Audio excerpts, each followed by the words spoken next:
Meera Kapoor thought she buried her husband Daniel Brooks and their little daughter Sophia 12 years ago after a tragic car accident, until one ordinary afternoon she saw them alive together, laughing in a crowd.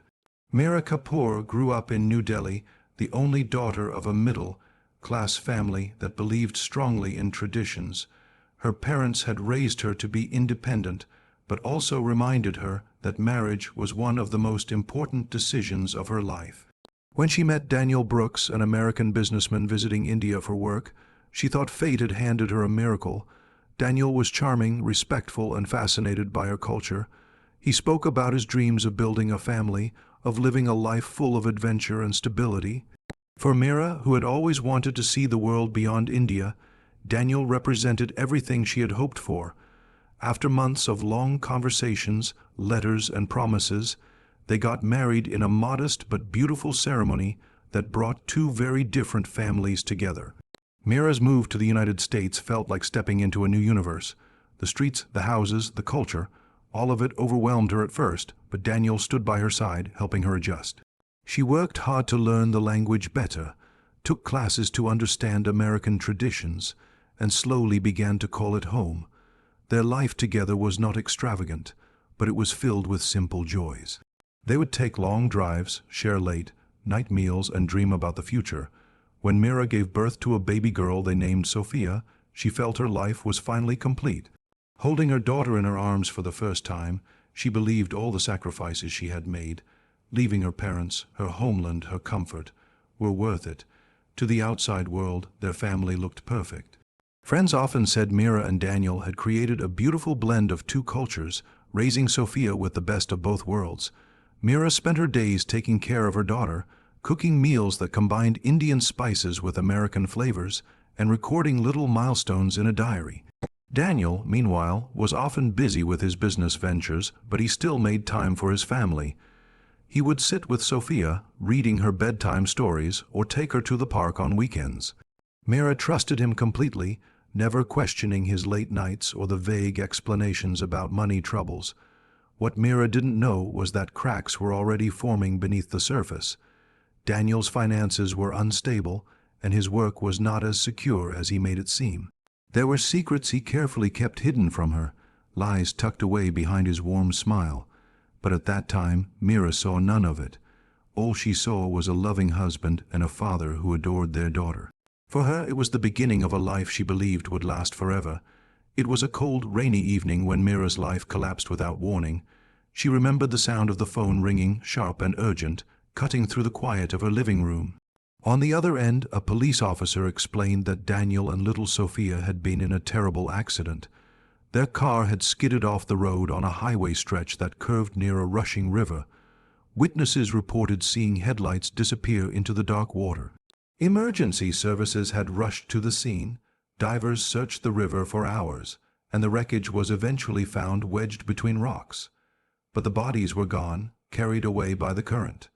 At first, Meera refused to believe what she was hearing.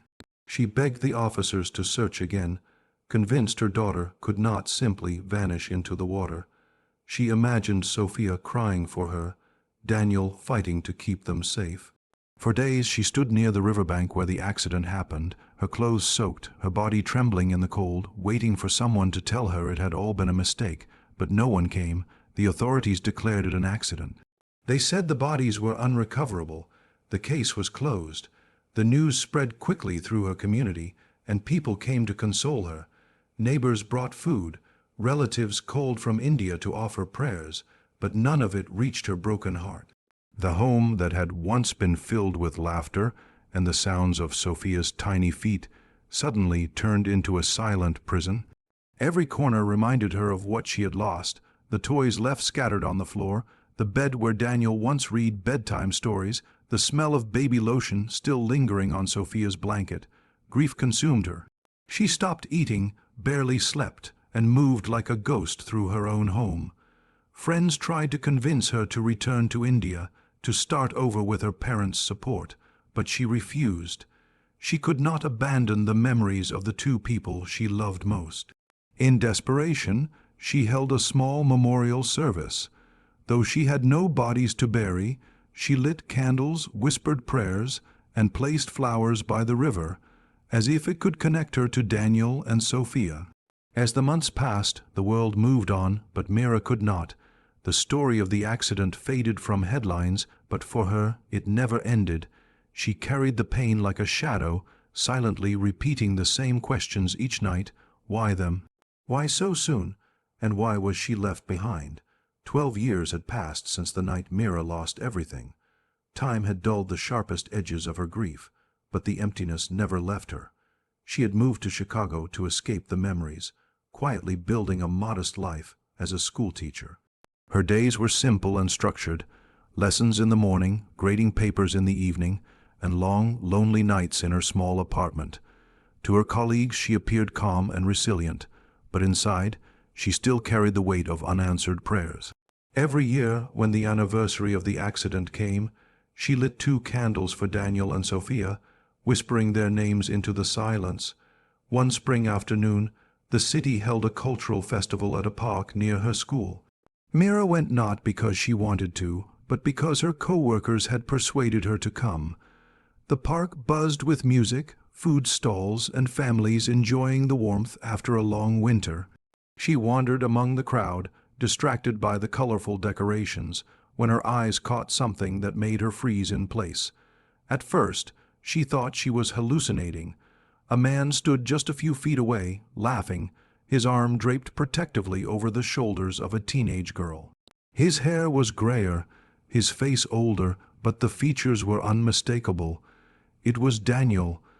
The girl beside him turned, and Meera's breath caught in her throat. The resemblance was undeniable: the same almond-shaped eyes, the same dimpled smile she had kissed 1,000 times when her daughter was little. The child she had mourned for over a decade was alive, standing just yards away, now nearly grown. For a moment, Meera's body refused to move. Her mind screamed that it was impossible. She had buried this child in her heart 12 years ago. Yet here she was, flesh and blood, laughing freely as if her mother had never existed. Meera's hands trembled as she clutched the strap of her purse, her legs weak beneath her. She watched in disbelief as the girl called out, "Dad," her voice carrying clearly over the noise of the crowd. Daniel responded with a smile that once belonged to her alone, as though the past 12 years of grief and suffering had never happened. The world around Meera blurred, and for a moment she thought she might faint. She wanted to rush forward, to cry out her daughter's name, but fear held her back. If this was real, if Daniel had lied all along, then the truth was darker than anything she had ever imagined. That night, Meera could not sleep.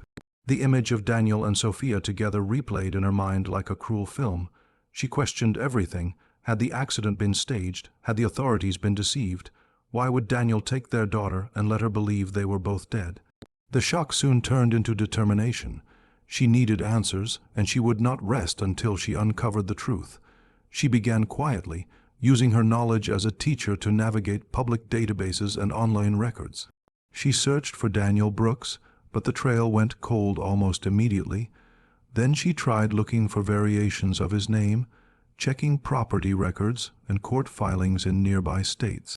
After days of digging, she found something strange: a man with Daniel's exact birth date and physical description living under the name David Harris in a small town 2 states away. He had bought a modest house years earlier, shortly after the so-called accident. Her heart raced as she realized the timeline matched perfectly. From there, the pieces began to fall into place. She discovered that David Harris had enrolled a child in school around the same time Sophia would have been old enough for kindergarten.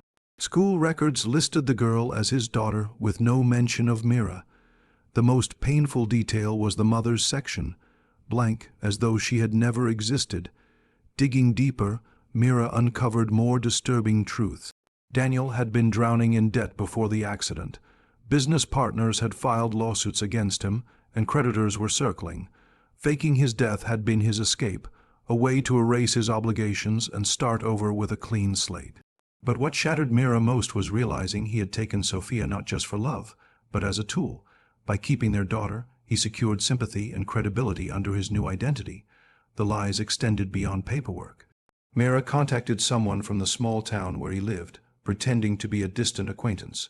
Through casual conversation, she learned that Daniel had told everyone his wife had abandoned them years ago.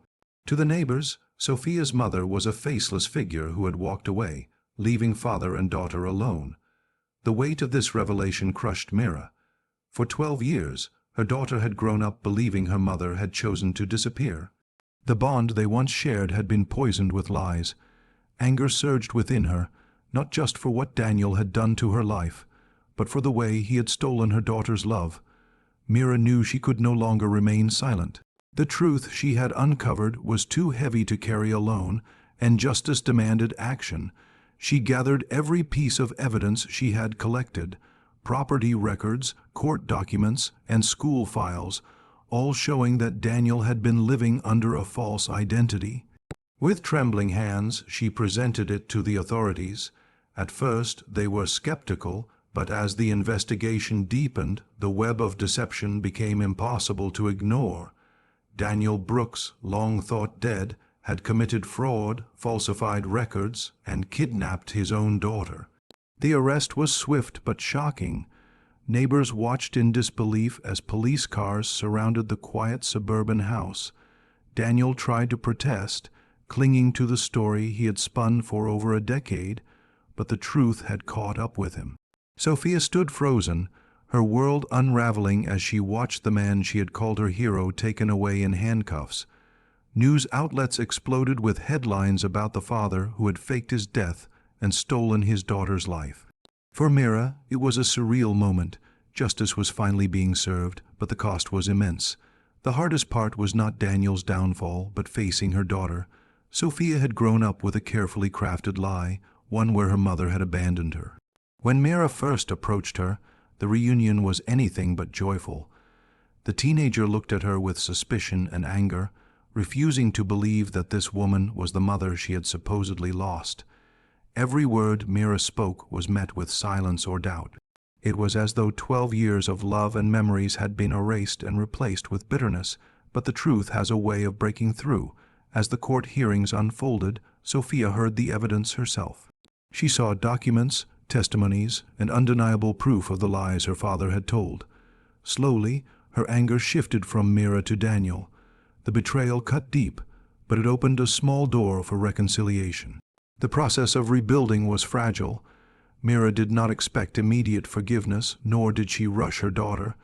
She simply showed up day after day, reminding Sophia that she had always been loved, that she had never been abandoned. Over time, walls began to crumble. The first time Sophia called her mom again, it was soft and uncertain, but it was enough. Daniel was sentenced to years in prison, left to face the consequences of his choices. For Meera and Sophia, the journey ahead was not simple, but it was theirs to walk together.